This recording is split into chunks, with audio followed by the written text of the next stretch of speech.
તો એકદમ ટેસ્ટી અને એકદમ ચટપટી એવી ગરમા ગરમ રગડા પેટીસ જો તમે આ રીતે બનાવી લીધી તો બધા આંગળા ચાટતા રહી જશે, એટલી ટેસ્ટી બનીને રેડી થાય છે. તો બિલકુલ બજાર જેવો ટેસ્ટ આવશે આ રગડા પેટીસમાં. તો એટલી ટેસ્ટી અને એકવાર ચોક્કસથી ટ્રાય કરજો. હાય ફ્રેન્ડ્સ, આજે હું શેર કરીશ તમારી સાથે રગડા પેટીસ બનાવવાની રેસીપી. તો અહીં આગળ વટાણાને મેં 5-6 કલાક પહેલાં પલાળી દીધા હતા. તો અહીંયા સરસ એવા વટાણા આપણા પલળી ગયા છે. તો હવે આપણે આનું બધું પાણી કાઢી લઈશું. હવે કુકરમાં એડ કરી દઈશું આપણે એને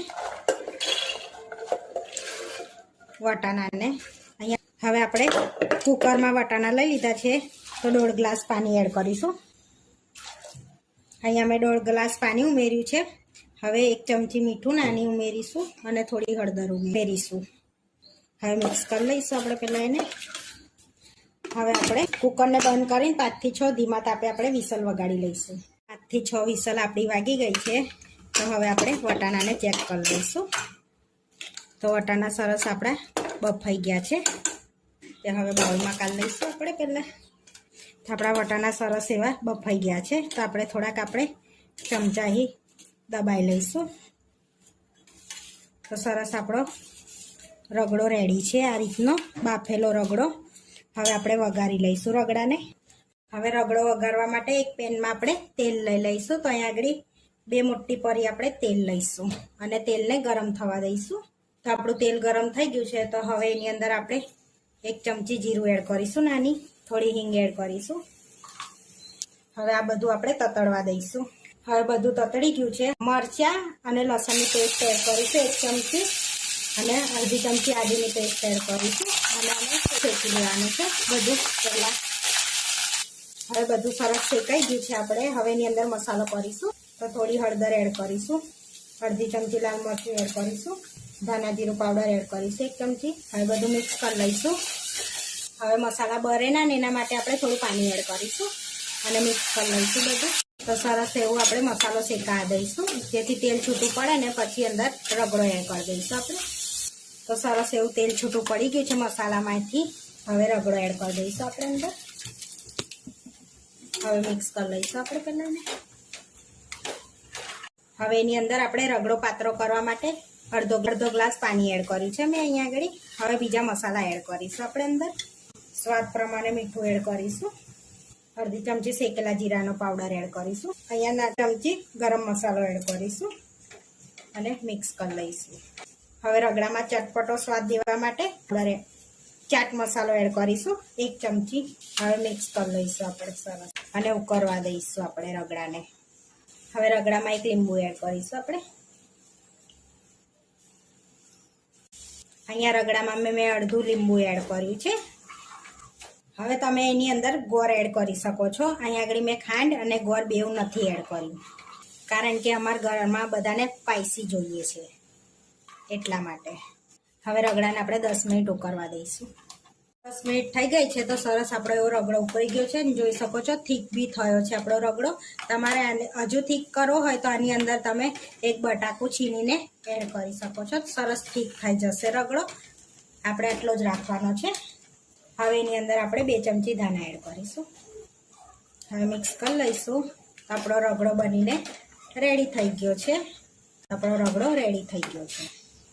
હવે રગડો રેડી થઈ ગયો છે. તો હવે પેટીસ બનાવી લઈશું આપણે. હવે પેટીસ બનાવવા માટે અહીંયા આગળ બટાકાને મેં બાફી અને ઠંડા કરીને છોલી લીધા છે. તો હવે આપણે મેશ કરી લઈશું બટાકાને. તો પહેલાં મેશ કરી લઈશું આપણે બટાકાને. તો અહીંયા મેશ કરી લીધા છે. હવે આપણે એમાં મસાલો કરીશું. અહીંયા આદુ લસણ મરચાંની પેસ્ટ એડ કરીશું 1 ચમચી, થોડી હિંગ એડ કરીશું, હળદર એડ કરીશું, ગરમ મસાલો એડ કરીશું અડધી ચમચી ધાણા જીરું પાવડર એડ કરીશું. હવે નાની ચમચી શેકેલા જીરાનો પાવડર એડ કરીશું, થોડું લાલ મરચું એડ કરીશું, સ્વાદ પ્રમાણે મીઠું એડ કરીશું આપણે, 2 ચમચી ધાણા એડ કરીશું અંદર. હવે એની અંદર થોડોક ચટપટો ટિક્કીમાં સ્વાદ દેવા માટે આપણે ચાટ મસાલો એડ કરીશું અડધી ચમચી. હવે એમાં બાઇન્ડિંગ આપવા માટે આપણે એની અંદર એડ કરીશું કોર્નફ્લોર 2 ચમચી અને બધું મિક્સ કરી લઈશું એવું સરસ. આપણે તમે એની જગ્યા પર બ્રેડ ક્રમ્બ બી એડ કરી શકો છો અને બ્રેડ ક્રમ્બ ના હોય તો એની અંદર પૌવા બી પલાળીને એડ કરી શકો છો. અહીં આગળ મેં કોર્નફ્લોર એડ કર્યો છે.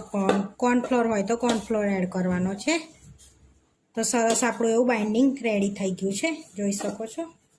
થઈ ગયું છે. તો હવે થોડુંક આપણે લઈને બોલ્સ વાળી અને રસ એવું વાળીને ટિક્કીનો શેપ આ રીતનો આપી દેવાનો છે. આપણે આ રીતનો આપણે ટિક્કીનો શેપ આપી દઈશું. તો આપણી ટિક્કી બનીને રેડી થઈ ગઈ છે. હવે આપણે શેકી લઈશું. અહીંયા પેટીસ શેકવા માટે નોનસ્ટિક લઈ લીધી છે. હવે એને ગરમ કરી લીધી છે, ગરમ થઈ ગઈ છે. તો હવે આપણે પેટીસ મૂકી લઈશું. પહેલાં થોડુંક તેલ એડ કરીશું આપણે. હવે પેટીસ મૂકી લઈશું. આ રીતે પેટીસ મૂકી લીધી છે. હવે થોડું તેલ એડ કરીશું આપણે એની પર અને ધીમા તાપે એને સરસ શેકાવા દઈશું. હવે પલટાઈ લઈશું આપણે. આ રીતે આપણે બધી પલટાઈ લઈશું અને સરસ શેકી લઈશું એને બે ઉપર આપણે. હવે આ રીતે આપણી સરસ ટિક્કી શેકાઈ ગઈ છે, જોઈ શકો છો. આપણી આ રીતે આપણે બધી શેકી લીધી છે. હવે પ્લેટમાં લઈ લઈશું. હવે પેટીસ શેકાઈ ગઈ છે તો આપણે હવે સર્વ કરી લઈશું. અહીંયા પહેલાં થોડોક રગડો લઈ લઈશું આપણે. પછી એની પર ક્રિસ્પી ટિક્કી મૂકીશું આ રીતે. હવે એની પર થોડો રગડો એડ કરીશું. હવે એની પર આપણે ગ્રીન ચટણી એડ કરીશું થોડી. તો આ ગ્રીન ચટણીની રેસીપી મેં શોર્ટ વિડીયોમાં આપેલી છે. હવે ખજૂર આમલીની ચટણી એડ કરીશું આપણે. એની રેસીપી બી આપેલી જ છે, મેં વિડીયો એડ કરેલો જ છે. હવે એની પર ડુંગળી એડ કરીશું આપણે થોડું ટામેટું એડ કરીશું. હવે ઝીણી સેવ એડ કરીશું આપણે એની પર. થોડાક ધાણા એડ કરીશું.